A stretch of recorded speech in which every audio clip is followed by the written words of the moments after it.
누가복음 21장 10절에서 19절까지의 말씀 신약 성경 132면 정도에 있습니다. 봉독해 드립니다. 또 이르시되 민족이 민족을 나라가 나라를 대적하여 일어나겠고 곳곳에 큰 지진과 기근과 전염병이 있겠고 또 무서운 일과 하늘로부터 큰 징조들이 있으리라. 이 모든 일 전에 내 이름으로 말미암아 너희에게 손을 대어 박해하며 회당과 옥에 넘겨주며 임금들과 집권자들 앞에 끌어가려니와 이 일이 도리어 너희에게 증거가 되리라. 그러므로 너희는 변명할 것을 미리 궁리하지 않도록 명심하라. 내가 너희의 모든 대적이 능히 대항하거나 변박할 수 없는 구변과 지혜를 너희에게 주리라.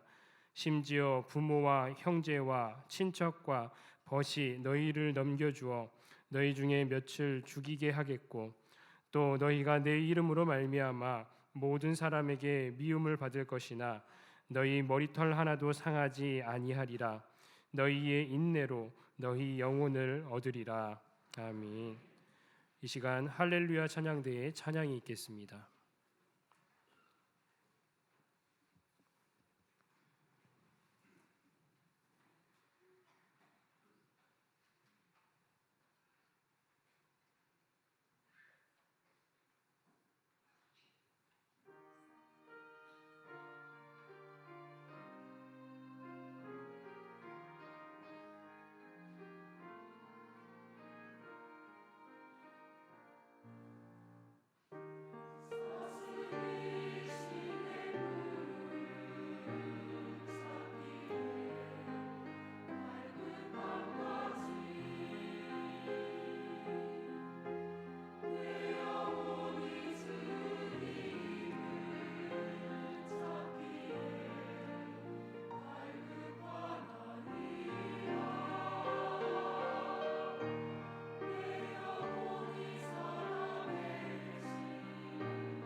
우리 옆에 계신 분들, 앞뒤에 계신 분들하고 서로 축복의 인사를 나누겠습니다. 주님의 이름으로 사랑합니다. 축복합니다.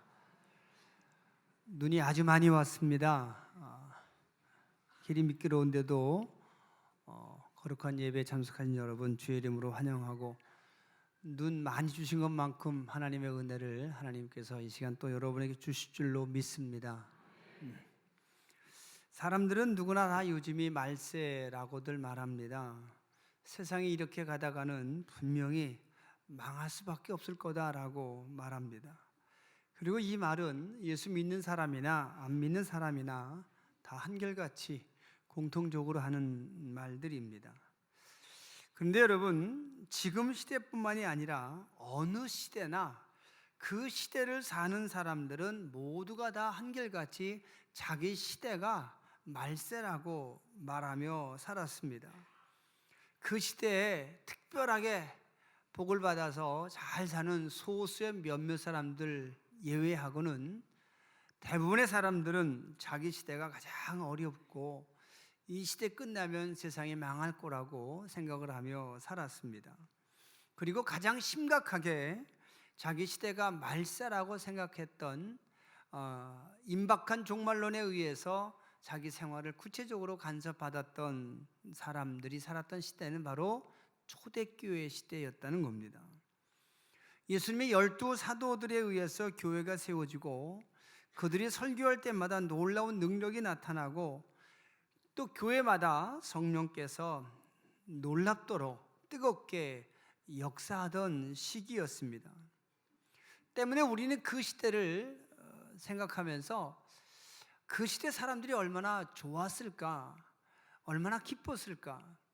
말씀을 들을 때마다 말씀의 능력이 나타나고 듣는 사람들마다 수천 명씩 변화되고 죽은 사람도 일어나고 각색병자가 다 고침받는 그 놀라웠던 성령의 역사 시기에 살았던 사람들은 늘 삶이 기쁘고 즐겁고 미래가 소망적일 거라고 우리가 추측하는데, 사실상 성경을 보면 그 당시 사람들이 가장 지금 시대가 어렵고 말세라고 생각을 하며 살았다는 겁니다.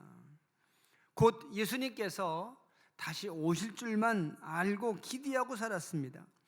그런 생각을 가진 사람들이 아주 많았고 또 그들이 교회 안에 심각한 문제까지 일으켰습니다. 그런 사람들 중에 어떤 사람들은 일도 하지 않았답니다. 결혼도 물론 하지 않았습니다. 결혼한 사람들도 가족을 돌보지 않는 일까지도 생겼습니다.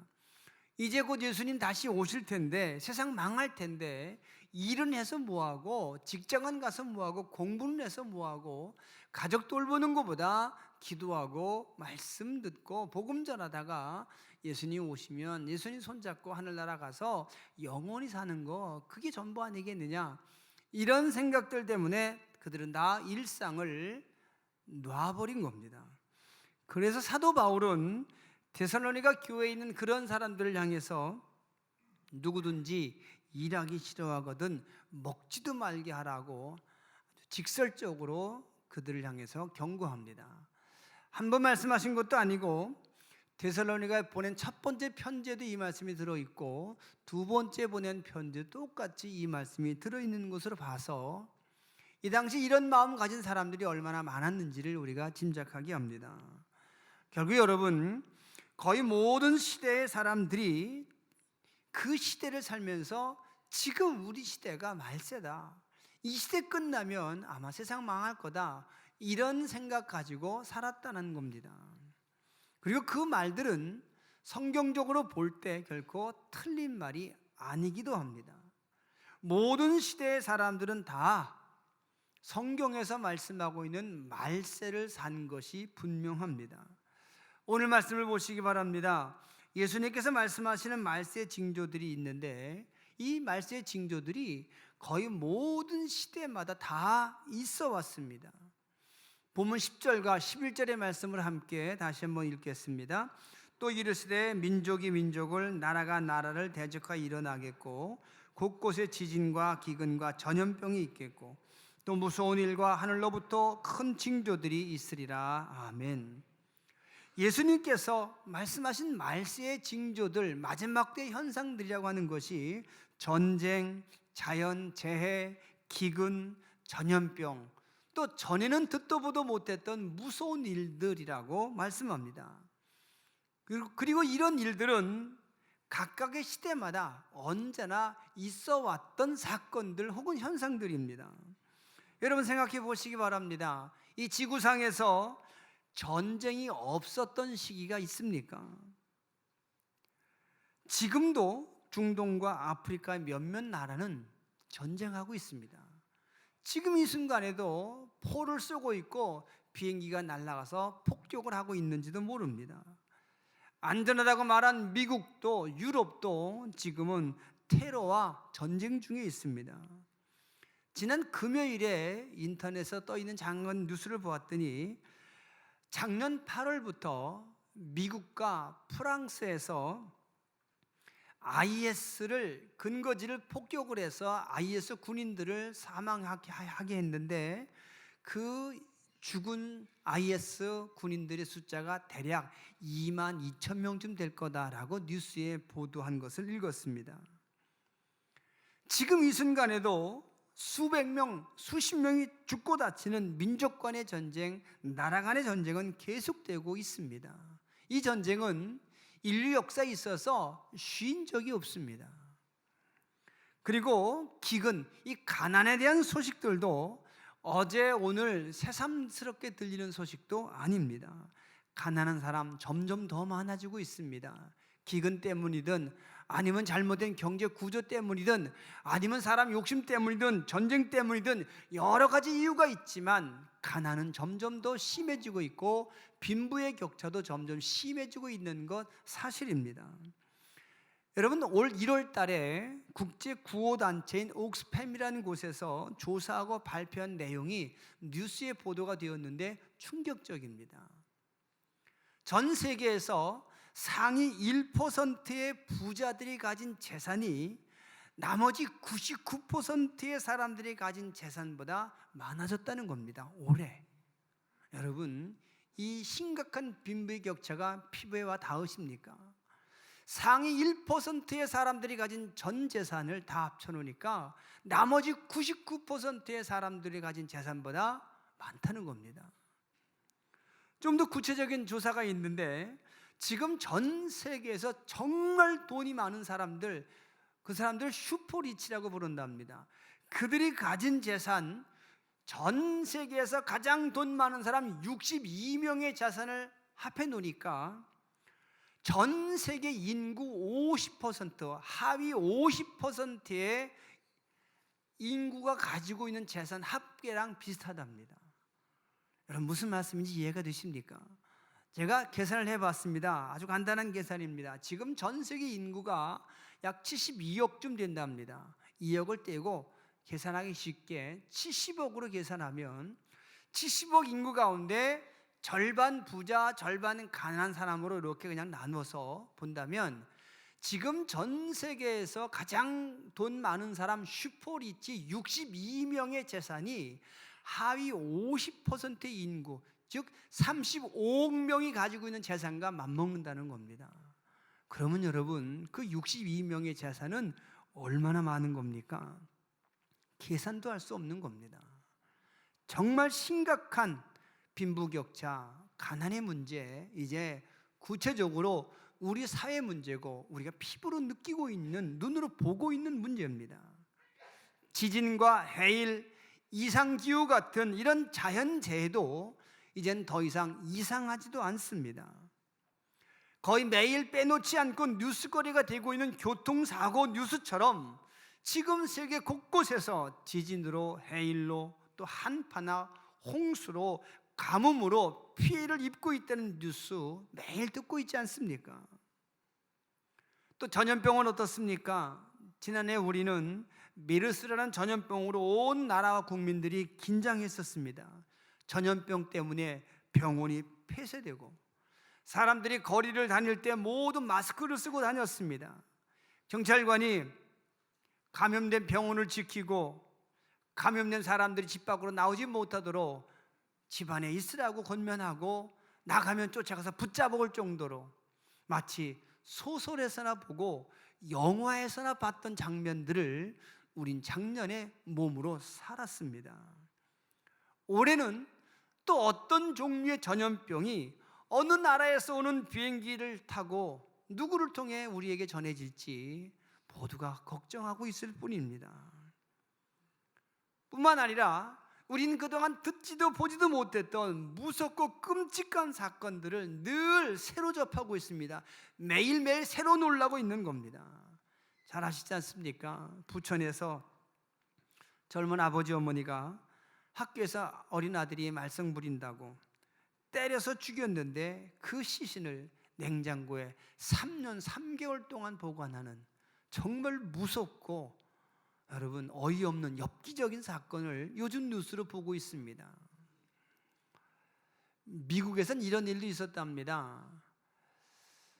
23살짜리 엄마인데 시집을 일찍 갔는지 23살의 아이가 넷입니다. 4명인데 아들이 3명, 딸이 하나인데 이 아빠가 아들만 예뻐하고 딸을 안 예뻐하는 겁니다.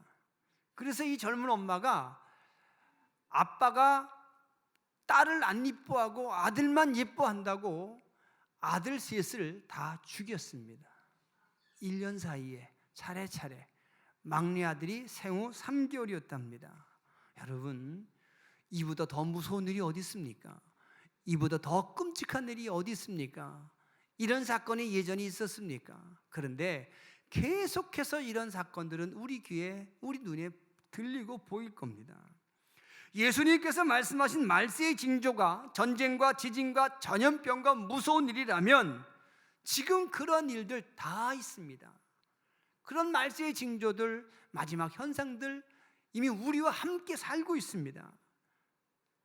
지금 시대뿐만이 아니라 이전 시대에도 이런 현상들은 늘 있어 왔다는 것 여러분 잘 아시지 않습니까? 그래서 모든 시대들마다 그 시대의 유사종교 이단들이 지금이 말세라고 지금이 세상 끝이라고 말하면서 수많은 사람들의 마음과 영혼을 미혹하게 했다는 것도 여러분 잘 아십니다.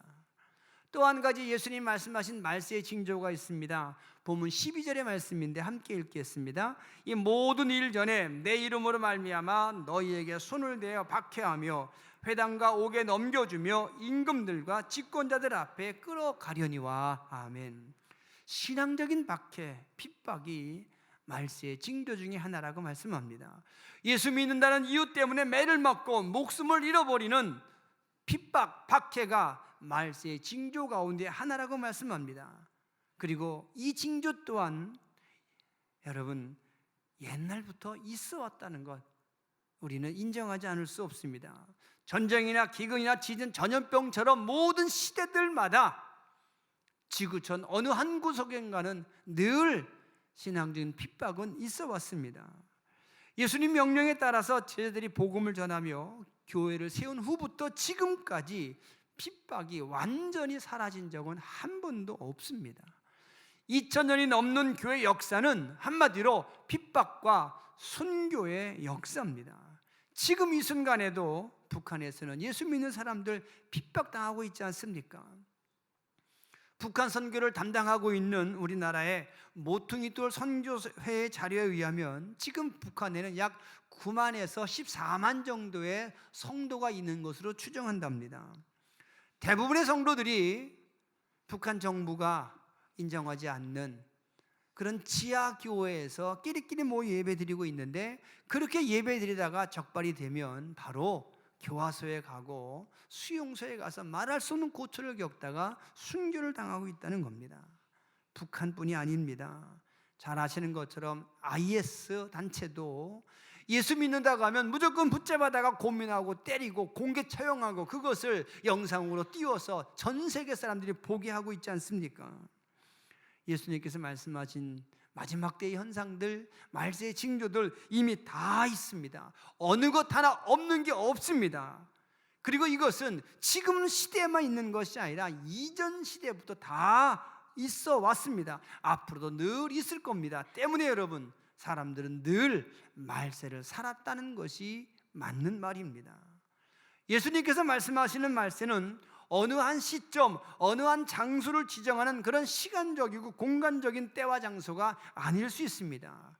모든 시대가 모든 사람들에게 다 말세였습니다. 모든 시대마다 전쟁은 있었고 가난한 사람은 있었고 전염병 때문에 수많은 사람이 죽었고 무서운 일들, 또 박해라는 이 모든 현상들은 다 있어 왔다는 사실을 우리는 분명히 알고 있습니다. 때문에 여러분, 지금도 말세고 모든 시대가 그 시대 사는 사람들에겐 말세였습니다. 또 한 가지는 우리가 이 시대를 살다가 이 시대가 끝나기 전에 개인적으로 각각 다른 때에 다른 모습으로 하나님 부르심 받게 될 겁니다. 저도 마찬가지입니다. 그러면 하나님 앞에 가서 심판을 받게 될 텐데 그것 또한 내게 있어서는 마지막 때 말세가 분명하지 않습니까? 때문에 지금이 말세인지 아닌지, 언제부터 말세인지, 어디부터 말세의 징조들이 나타나는지 그것에 대해서 연구하고 공부하고 토론하는 것 아무 의미가 없습니다. 이미 말세이기 때문에 그렇습니다. 모든 시대가 그 시대 사람들에겐 말세였기 때문에 그것을 논쟁하는 것은 아무 의미가 없습니다. 중요한 것은 지금 말세를 사는 우리가 예수님 말씀을 통해서 이 말세를 어떻게 이겨야 되는지, 이 말세를 사는 지혜가 무엇인지 그것을 알고 배우고 실천하는 것, 그것만이 중요하다는 사실을 기억하시기 바랍니다. 예수님께서 오늘 4가지를 말씀하십니다. 첫째로는 말세라는 한 때가 혹은 말세의 모든 징조들이 성도에게 불리한 것만은 아니라고 말씀하신다는 것을 기억하시기 바랍니다. 전쟁과 기근, 자연재해, 전염병, 모든 무서운 일과 핍박 같은 말세의 현상들이 성도들에게 불리한 것이 사실이고 불편한 것도 사실이고 손해도 주겠지만 그러나 꼭 나쁜 것만은 아니라는 겁니다. 본문 13절 말씀 보시면 이 일이 도리어 너희에게 증거가 되리라고 말씀하십니다. 예수님이 어떤 분이신지, 예수님의 이름을 갖고 있는 능력이 무엇인지, 예수 믿는 사람에게는 어떤 기회가, 어떤 능력이, 어떤 보호하심이 있는지를 증명하는 그런 기회로 만들 수 있다는 뜻입니다. 핍박을 비롯한 말세의 모든 현상들이 성도로 살기에 불리하고 불편한 것 사실이지만 오히려 그 불리한 상황 속에서 예수의 이름이 드러나고 믿음의 진가가, 가치가 드러날 수 있는 반전의 기회가 될 수 있다는 것이 예수님께서 하신 말씀의 핵심입니다. 여러분 아시는 것처럼 믿음은 고난 속에서 그 가치를 증명합니다. 그리고 새로운 변화는 늘 절망적인 위기 속에서 시작되었다는 사실도 우린 잘 압니다. 여러분 내년 2017년이면 마틴 루터가 종교개혁을 일으킨 지 꼭 500년 되는 해입니다. 지금부터 500년 전에 중세 교회는 절망적인 위기 상황이었습니다. 역사학자들은 그때를 가리켜서 암흑기라고 평가합니다. 깜깜한 암흑기, 절망적이어서 아무것도 보이지 않는 암흑기라고 평가했습니다. 하지만 여러분, 하나님 바로 그러한 시기에 마틴 루터를 통해서 새로운 개혁, 새로운 교회를 시작하셨다는 사실을 기억하시기 바랍니다. 우리나라 교회 역사를 봐도 쉽게 알 수 있습니다. 한국 교회는 일제 강점기에 복음의 씨를 뿌려서 뿌리를 내렸고 6.25 전쟁이란 비참한 상황 속에서 전쟁 끝나고 그 가난 속에서 믿음의 싹을 내고 그 줄기가 굵어졌다는 사실을 우린 잘 알고 있습니다. 한국 교회의 영적 부흥의 전성기는 여러분 일제강점기, 6.25 전쟁, 그리고 가난의 시기, 그 시기였습니다.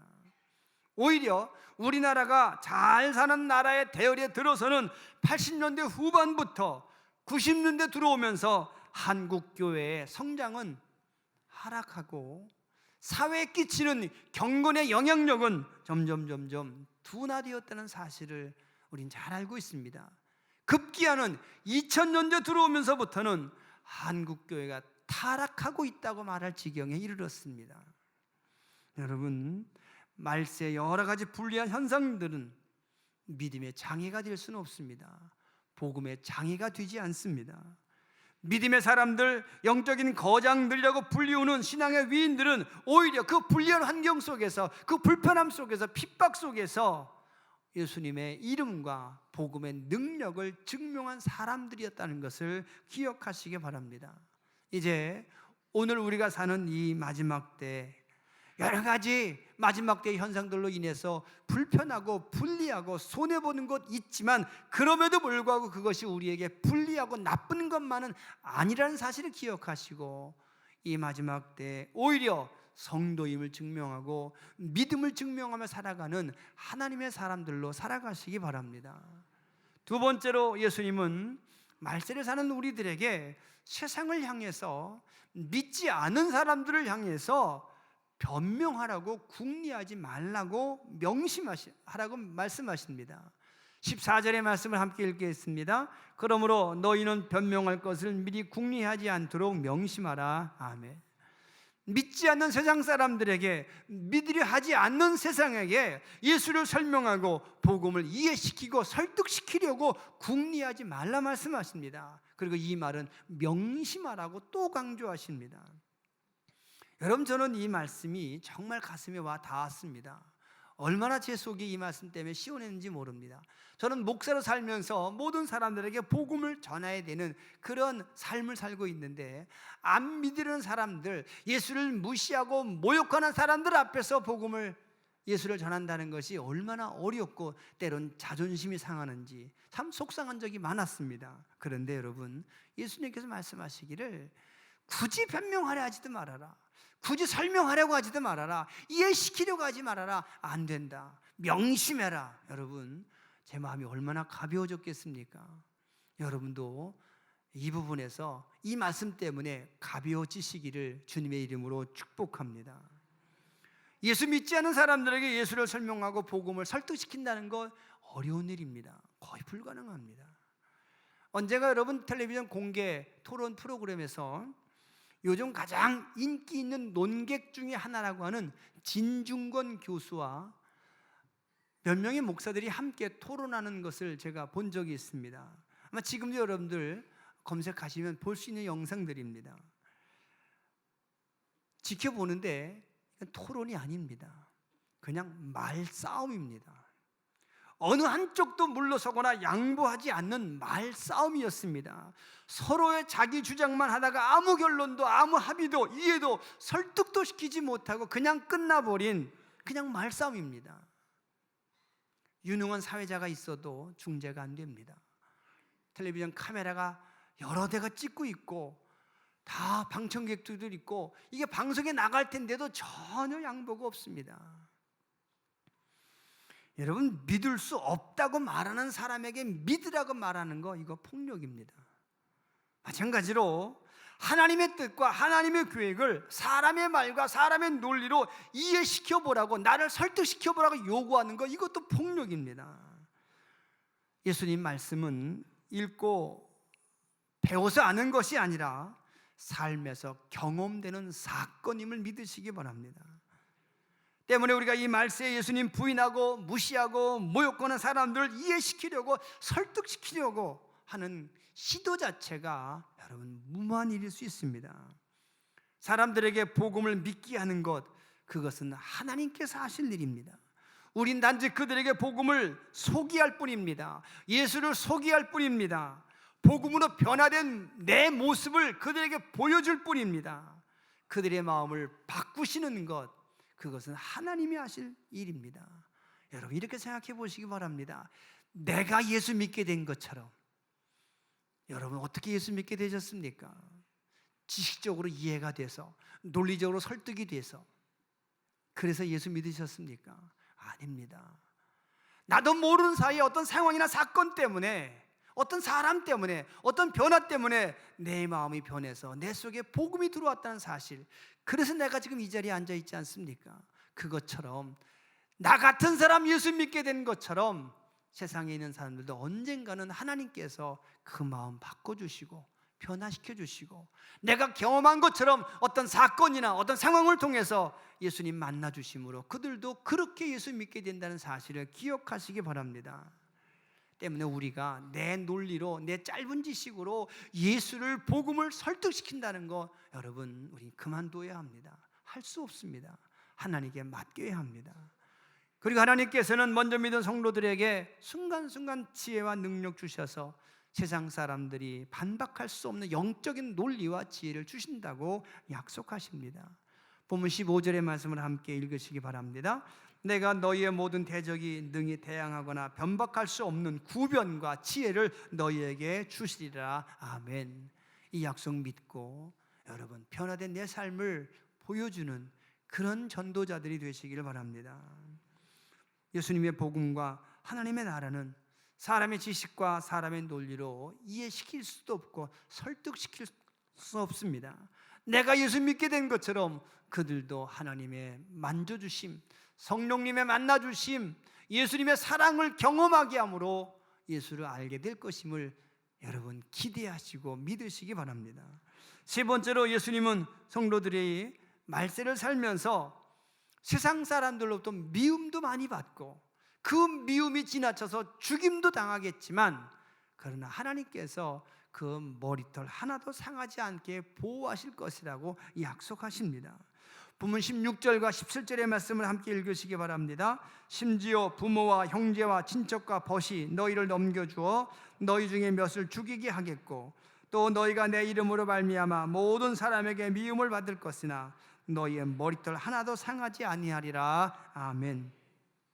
여러분 이 말씀을 자세히 보시면 앞뒤가 맞지 않습니다. 모순처럼 보입니다. 머리털 하나도 상하지 않게 하시겠다고 하셨는데 그 이전 말씀은 너희들 중 몇이 죽임을 당하겠지만 이렇게 말씀합니다.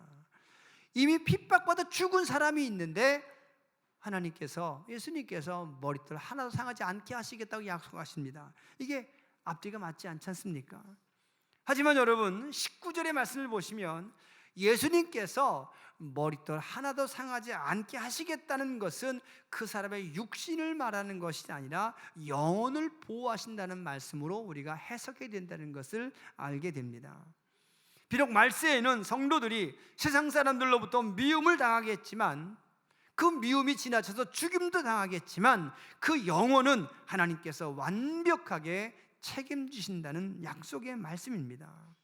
여러분 생각해 보시기 바랍니다. 지금도 북한에선, 시리아에선, 인도의 저 시골에선, 파키스탄에선 여전히 순교를 당하는 사람들이 참 많습니다. 비록 그들은 그 육신이 고난을 당하고 순교를 당해서 버림을 당했지만 하나님께서 그들의 영혼만큼은 머리털 하나도 상하지 않고 온전하게 보호하신다는 약속의 말씀임을 기억하시기 바랍니다.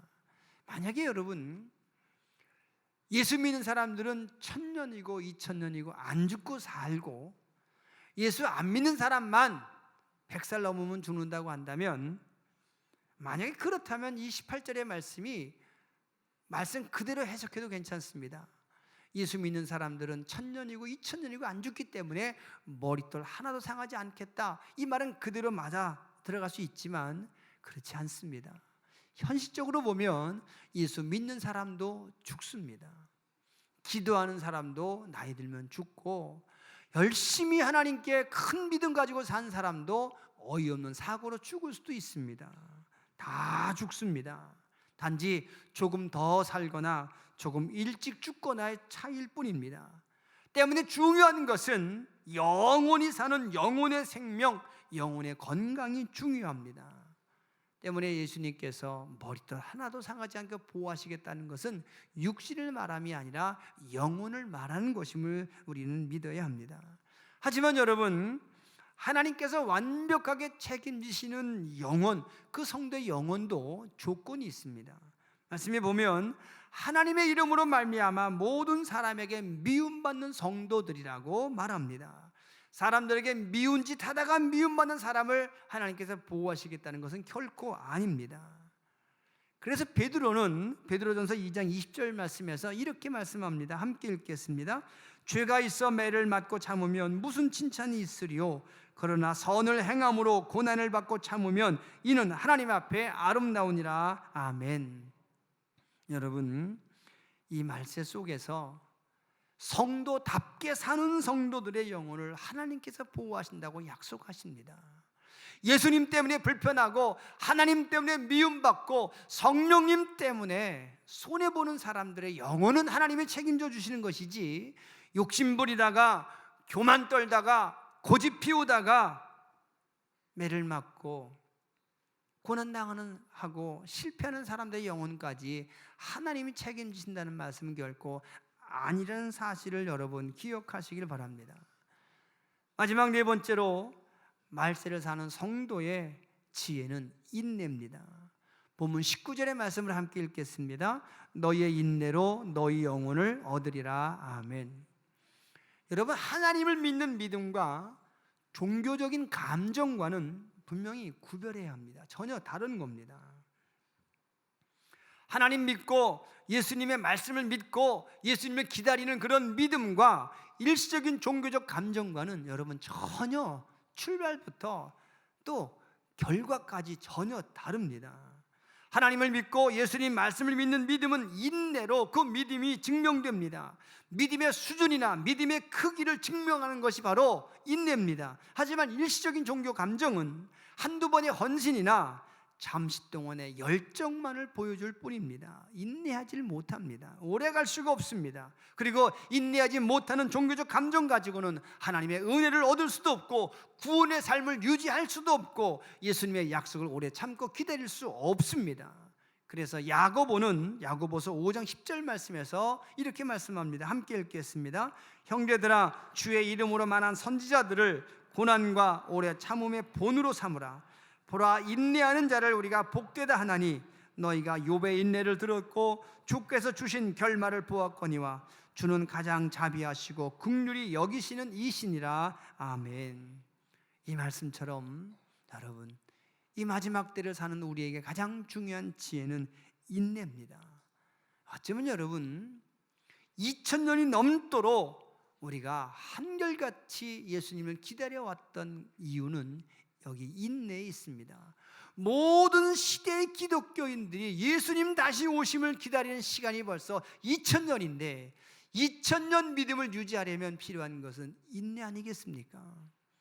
오늘 우리에게도 필요한 것은 인내입니다. 언제 오실지 모르는 예수님 기다리는 그 인내, 이미 예수님 말씀하신 말세의 징조들이 마지막 때 현상들이 다 이 땅에 있는데 말세가 분명한데 이 말세를 우리가 지혜롭게 잘 사는 방법, 그것은 믿음으로 인내하며 예수님의 다시 오심을, 내가 하나님 만나는 그날을 기다리며 성도 다음을 지키는 것, 구원받은 삶을 유지하며 살아가는 것, 이것이 최선임을 여러분 믿으시기 바랍니다.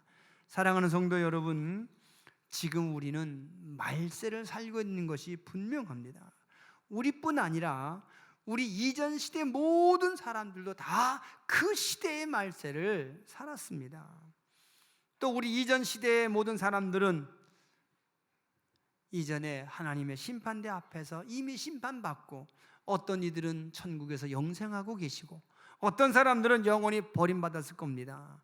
우리 또한 그렇게 될 겁니다.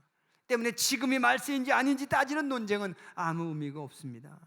중요한 것은 지금 내가 말세를 살고 있다는 사실을 인정하고 어떻게 살아야 되는지를 말씀을 통해서 묻고 하나님께 기도하며 살아가는 것, 이것이 최선임을 믿으시길 바랍니다.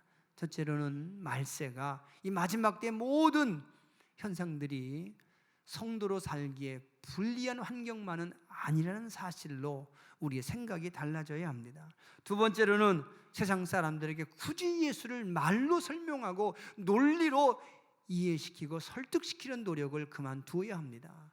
삶으로 변화된 내 모습을 보여주고 하나님이 만나서 변화시키도록 우리 하나님께 맡기고 변화된 내 삶을 살아가는 것, 그것이 두 번째 지혜입니다. 세 번째는 하나님께서 우리 영혼을, 성도답게 산 사람들의 성혼의 영혼은 반드시 완벽하게 지키신다는 사실을 믿고 모든 불편과 손해를 기꺼이 선택할 수 있는 믿음의 사람으로 살아가시는 겁니다. 마지막으로 인내하는 겁니다. 이제 이 마지막 때 성도로서 승리하며 살아가시기 바랍니다. 이 마지막 때 성도가 무엇인지, 예수가 어떤 분인지, 그분의 말씀이 어떤 능력을 가지고 있는지를 세상 모든 사람들에게 증거하며 살아가는 여러분들 되시기를 우리 주님의 이름으로 부탁을 드리겠습니다. 기도합니다. 하나님, 우리 모두 마지막 때를 살고 있습니다.